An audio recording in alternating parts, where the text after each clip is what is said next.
नमस्कार दोस्तों, आप देख रहे हैं इंडिया तक न्यूज वन और आपके साथ मैं राजन पांडे। आप देख रहे हैं देश के बुलंद और भरोसे की आवाज राजन पांडे के साथ। इस वक्त की सबसे बड़ी जो खबर आ रही है उससे आपको बता दें कि इस वक्त जो केंद्र सरकार है, केंद्र सरकार ने 18 से 22 सितंबर तक 5 दिनों तक का संसद का विशेष सत्र का ऐलान किया है, जिससे विपक्षी खेमे में, विपक्षी गठबंधन में, विपक्षी इंडिया के गठबंधन में हाहाकार मच गया है। केंद्र सरकार ने अचानक से G20 की बैठक के तुरंत बाद 18 से 22 सितंबर 5 दिनों तक के लिए संसद के विशेष सत्र का ऐलान किया है, जिसमें लोकसभा और राज्यसभा की 5-5 बैठकें होंगी। और जो सूत्रों के हवाले से अब तक की सबसे बड़ी खबर आ रही है वो बता दूं आपको कि केंद्र सरकार एक देश एक चुनाव के जो मंत्र को लेकर आगे बढ़ रही थी और कई बार बीजेपी ने अपने मैनिफेस्टो में भी ये कहा कि एक देश एक चुनाव होना चाहिए। तो जो सूत्रों के हवाले से अब तक की जो सबसे बड़ी खबर आ रही है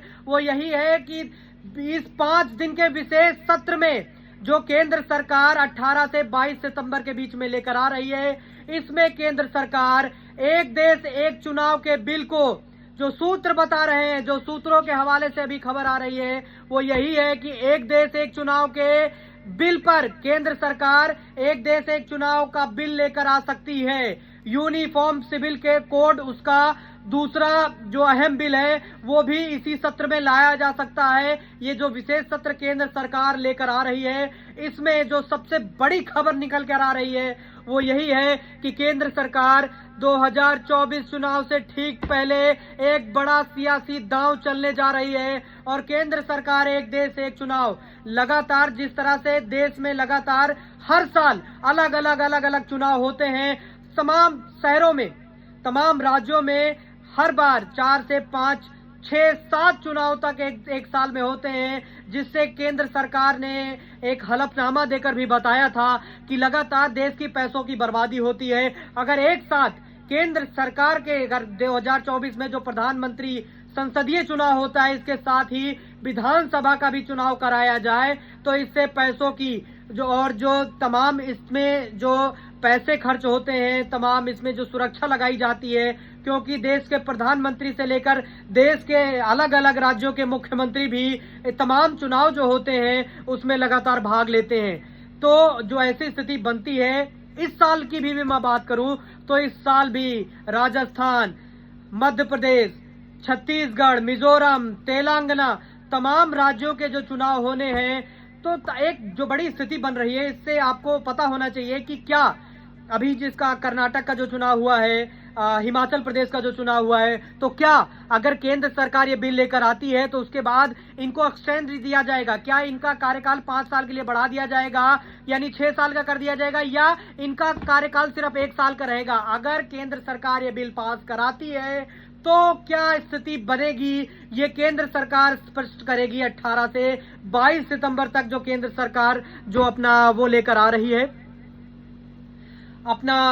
विशेष सत्र जो केंद्र सरकार ने बुलाया है, इसके तहत वो साफ करेगी कि क्या स्थिति बनेगी। मगर इस वक्त की जो सबसे बड़ी खबर आ रही है वो यही है कि केंद्र सरकार एक देश एक चुनाव करने के लिए पूरी तरह से तैयार हो गई है। क्या इसका खाका पहले से तैयार कर लिया गया था? इससे केंद्र सरकार ने जब से ये ऐलान किया है अभी कुछ देर पहले ही, तब से विपक्षी खेमे में भारी उठापटक नजर आ रही है। विपक्षी गठबंधन की, जो इंडिया गठबंधन की तथाकथित INDIA का जो गठबंधन है, उसकी मुंबई में भी एक बैठक है जिसपे संयोजक और सीटों पर लगातार मंथन चल रहा है कि वो किस तरह से, अभी वो उठकर खड़े भी नहीं हो पा रहे हैं और केंद्र सरकार लगातार एक के बाद एक स्ट्राइक से लगातार छक्के लगाते हुए नजर आ रही है। जिस प्रकार से प्रधानमंत्री मोदी ने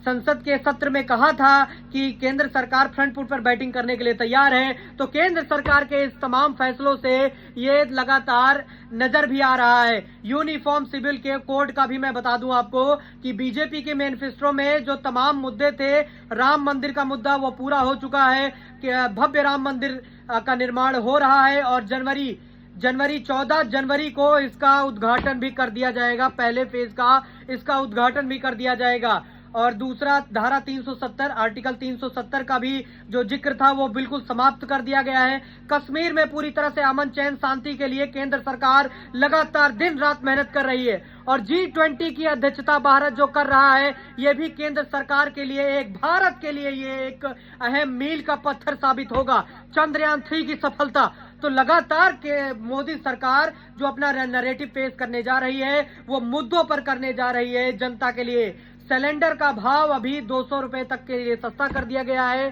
तो वहीं उज्ज्वला लाभार्थियों के लिए ये सिलेंडर 400 रुपए तक के लिए सस्ता कर दिया गया है। तो आने वाले दिनों में क्या स्थिति बनती है और 18 से जो ये 23 तारीख तक का ये जो कार्यक्रम चलने वाला है, संसद का विशेष सत्र जो चलने वाला है, इससे ये स्थिति साफ होगी कि जो विशेष सत्र बुला रही है इससे सरकार बिल ला सकती है। इसमें